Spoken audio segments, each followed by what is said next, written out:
First of all, I want to say thank you to everyone. Thank you for those that were there yesterday, but thank you to all of St. Martin's past, present, and future. I came to this parish back in 1992 with my family, and we were made welcome. This became church. Church not because of this building with its shingles that tend to fall off, or hidden doors that are suddenly discovered, but church because of you, everybody that's here.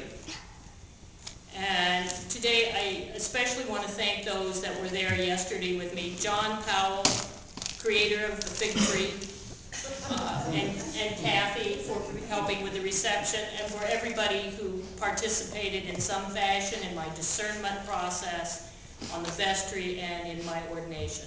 So just thank you, and remember that church is not this building. Church is every one of you sitting here today. So there's a lot to think about in the readings from this morning. We lit our last candle this morning.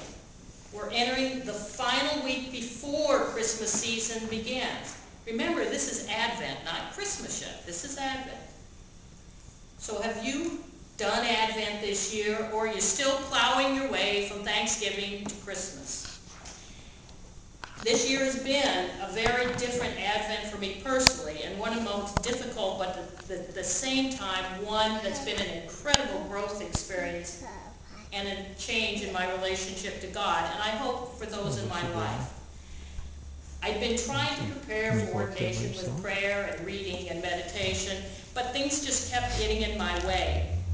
Not the hassles of shopping, because I think my family will tell you I don't like shopping anyway, or the frantic worries about cards and gifts, but things that involve people in my life. Go ahead. And I thought about what that means to be a deacon and have a ministry of serving, and then realize that those who need me are what being a deacon is all about.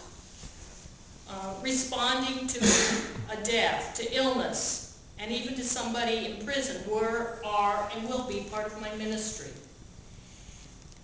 I believe I was probably first called by God as a young child, and it took most of my life to figure out exactly what that meant, and that living my life day to day was what it was all about. But part of it was indeed what happened to me yesterday, ordained ministry. And unlike today's text with Mary, I fought it, or at least I refused to acknowledge it for a long time. It's easy to look at Advent as David was looking at God. At first, it may seem strange to find this Old Testament reading in the fourth Sunday of Advent. Here was David. He had become a successful and mighty king, and he lived in a great house. And God was still living in a tent, and he wanted to build a house for God. Well, it seems rational. How can we be better than God? How can God be in this tent? God had given to him, and he wanted to give back. But how does God answer? By saying to the prophet Nathan, I never asked for a house. That's not the nature of my relationship with you.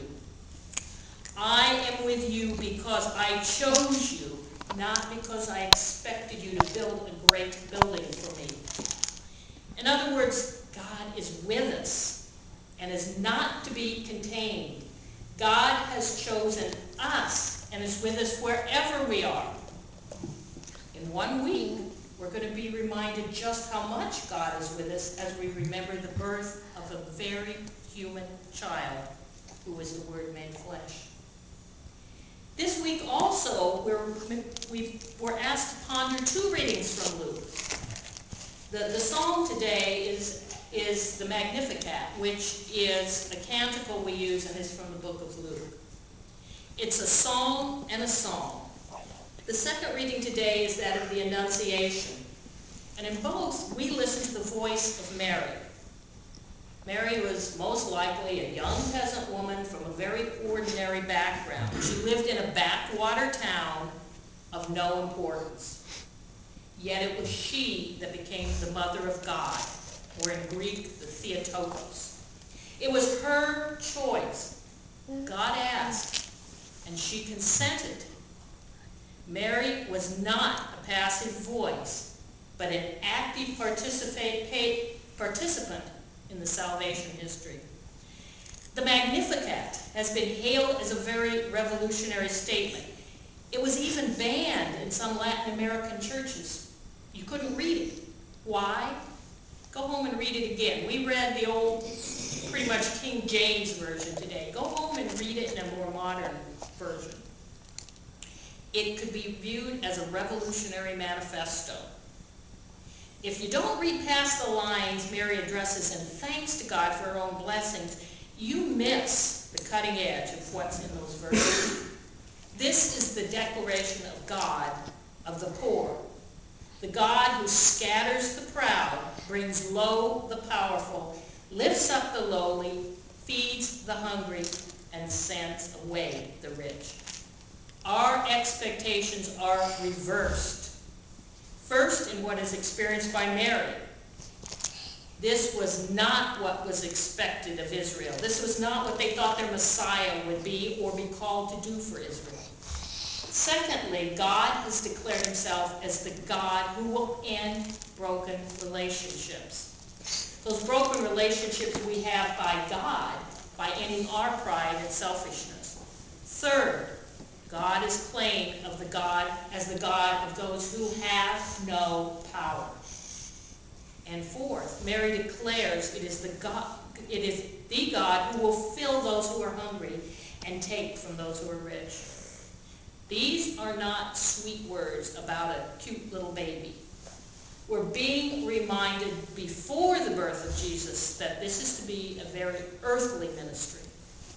Luke is reminding us, both in the Annunciation and the Magnificat, that God's covenant is with living human beings in all generations. God's grace is given willingly and selflessly by God, but we are to participate in that plan of God for human salvation. God is bringing heaven to earth. Our job for the next week is to finish the preparation. If Advent is a major house cleaning for a special guest, it's time to check this week and make sure we're ready. I suggest that we're being asked this week to ponder our role in this arrival. Put yourself for a moment in the place of David and see what God says to you in return. Then try something harder. Be Mary and see how you would respond to God's word.